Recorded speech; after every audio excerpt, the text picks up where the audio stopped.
perception is perception. So சபை கட்டுற pastor இதெல்லாம் கண்டு சோர்ந்து போயிடாதீங்க.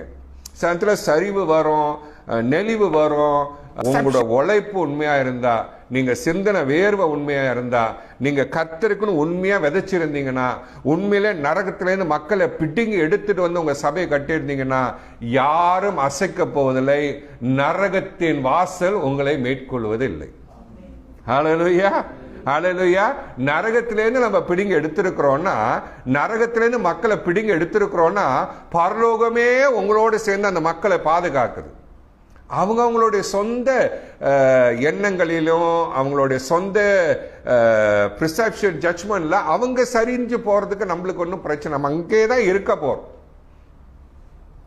அதனால உங்களுடைய சபை வளர்ச்சிக்கு யாரும் பாதகம் பண்ணாங்கன்னா அதை பத்தி சட்டப்படாதீங்க. வலி கொஞ்சம் இருக்கதான் செய்யும், பிள்ளைங்க பண்ற சேட்டையில கொஞ்சம் வலி இருக்கதான் செய்யும்.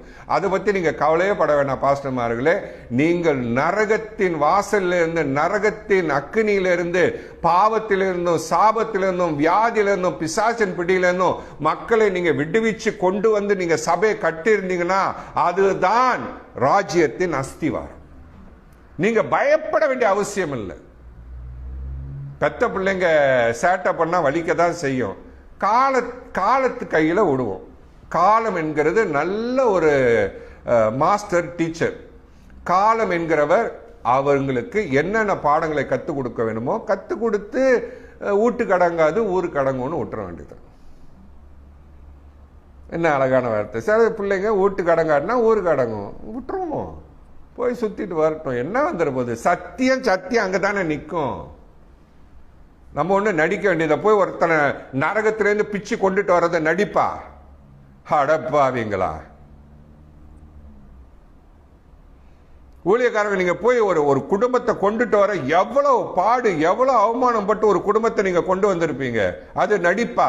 அது நடிப்புன்னு அவங்க சொன்னா சொல்லிட்டு போட்டுமே.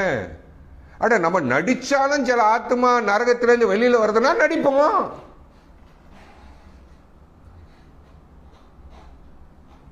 ஒரு நரகத்திலேருந்து ஒரு போர்ல போயிட்டு வரவன் அவன் நாட்டை காப்பாற்றுறதுக்கு போயிட்டு வந்தானா அவன் சட்டை கைட்டு பாரு, எத்தனை அம்புகள் பாஞ்சிருக்கும், ரத்தம் சொட்டும்,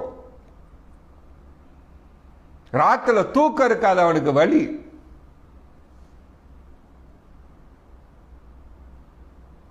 அஞ்சு பிள்ளை 10 பிள்ளை பெக்கிறோம், 2 பிள்ளை அடிபட்டு செத்துருச்சுன்னா என்ன பண்றது? மற்ற 8 பிள்ளைங்களும் விட்டுட்டு அந்த 8 பிள்ளை 2 பிள்ளை அடிபட்டு செத்துருச்சான்னு கவலையில் உட்காந்துருக்க முடியுமா? ஒரு மேலே படத்தை தூக்கி வச்சு மாலையை போட்டுட்டு மற்ற 8 பிள்ளைங்களையும் வளர்க்க வேண்டியதுதான். அந்த பக்குவம் நம்மளுக்கு வரணும் இல்லையா? So sometimes they think they are hurting us. Let people hurt. So ஊழியக்காரங்க திடன் கொள்ளுங்கள். பவுலே முறுமுறுக்கிறார். பவுலே அவர் கடந்து போனதை இந்த நிருபங்களில் அழகாக எழுதுகிறார்.